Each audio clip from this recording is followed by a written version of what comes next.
Good morning, students. Today we will discuss about the double fertilization, that is fertilization in flowering plant. Okay, you know that in flowering plant there are two types of fusion of gametes takes place. One is triple fusion by which endosperm is formed, and another is true fertilization by which zygote is formed. Okay? Double fertilization is the characteristic feature of the angiosperm plant. यानी double fertilisation केवल flowering plant में ही होता है, angiosperm में होता है। और double fertilisation की खोज किसने किया था? नवासेन ने किया था। किसने किया था?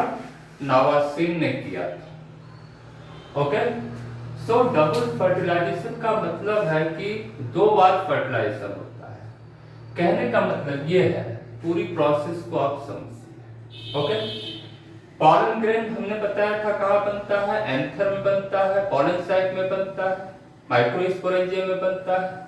और एंथर से पॉलन ग्रेन बाहर आता है किस अवस्था में? टू सेल स्टेज अवस्था में या थ्री सेल स्टेज अवस्था में? पूरा मैं बता रहा हूं। अब ये pollen grain to cell stage में है। क्या है? ये बड़ी वाली वेजिटेटिव सेल है, छोटी वाली जनरेटिव सेल। ओके, अब इस अवस्था में एंथर से पॉलन ग्रेन बाहर आया और किसी भी माध्यम से ये पॉलन ग्रेन जो है, चाहे उसी फ्लावर के स्टिग्मा पर जाएगा जिसको आप सेल्फ पॉलिनेशन कहेंगे, चाहे एक प्लांट के फ्लावर से दूसरे प्लांट के फ्लावर के स्टिग्मा पे जाएगा जिसको आप क्रॉस पॉलिनेशन कहेंगे। तो किसी भी पॉलिनेशन के थ्रू अब ये जो है पॉलन ग्रेन सीधे आएगा फ्लावर के स्टिग्मा पर आएगा। कहाँ आएगा? स्टिग्मा पर। अब यहाँ पर चूंकि पॉलन ग्रेन का जर्मिनेशन जब वो एंथर में होता है तभी हो जाता है, शुरू हो जाता है, इसलिए यहाँ पर आने के बाद, स्टिग्मा पर आने के बाद इसका आगे का डेवलपमेंट होता है। आगे का डेवलपमेंट का मतलब क्या होता है कि ये जो जनरेटिव सेल की सेल वॉल है वो डिजनरेट कर जाती है। ओके, और इस तरह से केवल दो न्यूक्लियस बच जाता है। अब इसमें क्या होता है कि जो पॉलन ग्रेन होते हैं उसमें जगह जगह क्या मतलब एक या दो जर्म पोर होते हैं। क्या होते हैं? जर्म पोर एक साइड। और इसी जर्म पोर के थ्रू जो है ये पॉलन ट्यूब जो है बाहर निकलती है, पॉलन ट्यूब। और जब ये पॉलन ट्यूब बाहर निकलती है, देखो पॉलन ट्यूब बाहर निकल रही है, ये क्या है? Pollen tube. अब इसी दौरान क्या होता है कि जो इसका वेजिटेटिव न्यूक्लियस है, अब ये चूंकि सेल खत्म हो गई, केवल दो न्यूक्लियस बच गया। ठीक है, अब ये वेजिटेटिव न्यूक्लियस है, ये जनरेटिव न्यूक्लियस है। तो वेजिटेटिव न्यूक्लियस सीधे आ जाता है कहां? पॉलन ट्यूब के एंड पर आ जाता है और तब इसको ट्यूब न्यूक्लियस कहते हैं। क्यों? क्योंकि ये पॉलन ट्यूब को क्या करता है? गाइड करता है, पथ प्रदर्शक का काम करता है। और ये ट्यूब न्यूक्लियस जो है पॉलन ट्यूब को वहां ले जाएगा जहां पर माइक्रोपाइल पाया जाता है, यानी जहां पर ये एक्सेल या सिनर्जिड पाई जाती है, ये पे माइक्रोपाइल होता है। और यहाँ आने के बाद ट्यूब सेल्स जो है वो क्या करता है? ट्यूब न्यूक्लियस क्या करता है? डिजनरेट कर जाता है। यानी पॉलन ट्यूब जैसे ही आया, फिर इसके बाद ट्यूब न्यूक्लियस का कोई मतलब नहीं रह जाता, डिजनरेट कर जाता है। So tube nucleus has only role that guide the pollen tube towards the micropyle.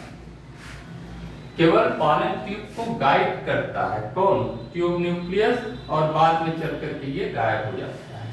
अब ये जो जनरेटिव न्यूक्लियस है, ये जनरेटिव न्यूक्लियस जो है ये डिवाइड करता है, ये डिवाइड करता है माइटोसिस के द्वारा, क्योंकि मियासिस पहले ही हो चुकी है।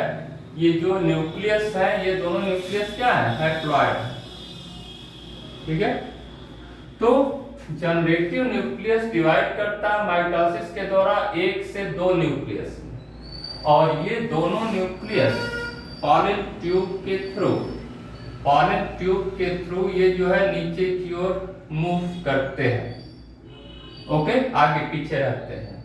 अब ये दोनों मेल न्यूक्लियस, इसको मेल गैमीट भी कहा जाता है। अब ये 2 मेल न्यूक्लियस क्यों बने? क्यों?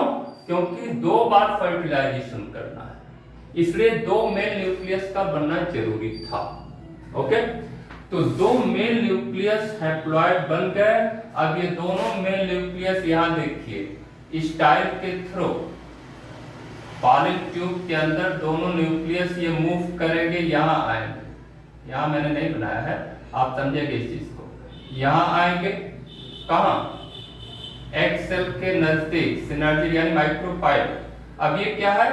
Embryo sac. एम्ब्रियो सैक में क्या क्या होता है? ऊपर एंटीपोडल सेल 3 होती हैं, बीच में 2 पोलर न्यूक्लियाई होती है। और एक बात बता दें कि जब दोनों पोलर न्यूक्लियाई आपस में जुड़ते हैं तो ये रचना 2n हो जाती है, डिप्लॉयड हो जाती है, और तब इसको कहते हैं सेकेंडरी न्यूक्लियस। 2 पोलर न्यूक्लियाई जब आपस में फ्यूज कर जाते हैं तो इसको कहा जाता है सेकेंडरी न्यूक्लियस कहा जाता है। और ये क्या होता है?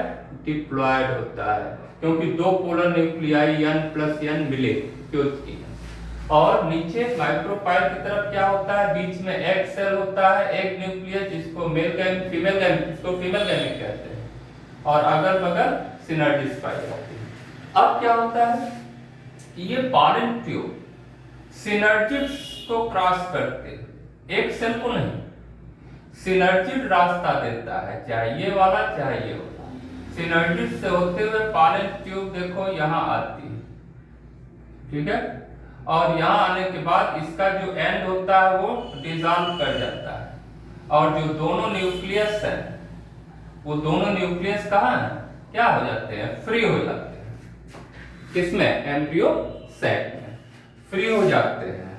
अब देखो क्या होता है, अब डबल फर्टिलाइजेशन होता है। दोनों मेल न्यूक्लियस फ्री हो गए, तो होता क्या है कि पहला वाला मेल जो न्यूक्लियस होता है वो सीधे एग सेल से फर्टिलाइज करता है। पहला वाला मेल न्यूक्लियस एग से फ्यूज करेगा तो क्या बनेगा? जाइगोट बनेगा, डिप्लॉयड। क्योंकि ये जाइगोट बना रहा है, इसी से एम्ब्रियो बनेगा, नया प्लांट बनेगा। तो इस प्रोसेस को कहते हैं ट्रू फर्टिलाइजेशन कहते हैं। क्यों? कि यहाँ पर 2 ट्रू मेल गैमेट, यहाँ पर 2 डिफरेंट गैमेट्स मिल रहा है, एक मेल गैमेट्स और एक फीमेल गैमेट्स। ओके, तो जाइगोट का फॉर्मेशन हुआ। फिर जो दूसरा वाला, पीछे वाला जो मेल न्यूक्लियस होगा वो यहाँ आएगा, और ये आकर के किससे फ्यूज करेगा? सेकेंडरी न्यूक्लियस से। तो second mail nucleus secondary nucleus से फ्यूज कर रहा है। देखो ये n है, ये 2n, तो जो रचना बनेगी उसको कहेंगे एंडोस्पर्म। ये क्या है? फूड स्टोरेज ऑर्गन है। क्या है? फूड स्टोरेज ऑर्गन है। ओके, तो इस प्रोसेस को कहते हैं ट्रिपल फ्यूजन। ट्रिपल फ्यूजन क्यों? क्योंकि 3 न्यूक्लियस यहाँ पे मिल रहा है। 3 न्यूक्लियस कौन? एक मेल न्यूक्लियस और 2 न्यूक्लियस किसका? पोलर न्यूक्लियाई का। किसका? Polar nuclei. तो यहाँ पर आप पोलर न्यूक्लियाई भी लिख सकते हैं, but polar nuclei double fertilization के दौरान क्या बना लेता है? Secondary nucleus. तो इस तरह से ये ट्रिप्लॉइड स्ट्रक्चर बनता है एंडोस्पर्म। तो 2 बार फर्टिलाइजेशन हो रहा है, इसलिए इस प्रोसेस को कहते हैं डबल फर्टिलाइजेशन कहते हैं। और double fertilization is necessary. Why? because there are two structures are formed. Zygote, अभी जाइगोट क्या बनाएगा? दैट जाइगोट एम्ब्रियो का फॉर्मेशन करेगा और ये एम्ब्रियो न्यू प्लांट बनाएगा। ठीक है, पहली चीज। अब चूंकि एम्ब्रियो या जाइगोट कहाँ पाया जाता है? सीड के अंदर पाया जाता है। और सीड के यानी फर्टिलाइजेशन के बाद क्या बनता है? सीड बनता है। और यानी जो एम्ब्रियो होता है, एम्ब्रियो जो होता है वो किस में कन्वर्ट हो जाता है? सीड में कन्वर्ट हो जाता है। लेकिन उस सीड में क्या होता है? स्टोरेज पदार्थ होते हैं और वो पदार्थ स्टोरेज कहाँ होते हैं? एंडोस्पर्म। तो फर्टिलाइजेशन के दौरान बाद सीड बनता है और उस सीड में क्या होता है? एंडोस्पर्म होता है। क्योंकि इस एम्ब्रियो को न्यूट्रिशन प्रोवाइड करना, जब आप सीड जमीन में बोते हैं तो वो ग्रो करता है, तो जब तक वो प्लांट नहीं बनेगा, फोटोसिंथेसिस नहीं करेगा, तब तक जमीन के अंदर उस एम्ब्रियो को क्या चाहिए? न्यूट्रिशन चाहिए। तो वो न्यूट्रिशन कौन प्रोवाइड करता है भाई? एंडोस्पर्म, जिसको हिंदी में भ्रूण कोश कहते हैं, जो एम्ब्रियो का पोषण करता है। तो इसलिए जाइगोट से नया प्लांट बनेगा और उस नया प्लांट बनने के दौरान एम्ब्रियो के अंदर, सीड के अंदर न्यूट्रिशन कौन प्रोवाइड करेगा? एंडोस्पर्म। इसलिए आप जो भी सीड खाते हैं, जैसे गेहूं का है, चावल है, मटर है, चना है, उस सीड में क्या होता है? फूड होता है और वो फूड किसमें होता है? एंडोस्पर्म। ठीक है, तो वही सीड हम लोग खाते हैं, इसी एंडोस्पर्म के अंदर की चीजों को हम लोग खाते हैं और उससे न्यूट्रिशन लेते हैं। जैसे चावल है तो उसके एंडोस्पर्म में क्या है? स्टार्च है, थोड़ी मात्रा में प्रोटीन है। और जो पल्सेस हैं, दाल वाले जो सीड हैं, उनमें क्या है? ज्यादातर प्रोटीन है, वो भी कहाँ है? एंडोस्पर्म में है। तो इस तरह से डबल फर्टिलाइजेशन होता है। पहला जब ट्रू फर्टिलाइजेशन होगा तो जाइगोट बनेगा।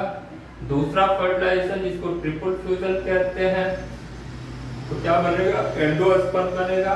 क्योंकि दो बार फर्टिलाइजेशन या फ्यूजन हो रहा है दोनों मेल गैमेट का अलग अलग, इस प्रोसेस को कहते हैं double fertilization. And this is the characteristic feature of all flowering plant, that is all angiosperms. Okay, thank you.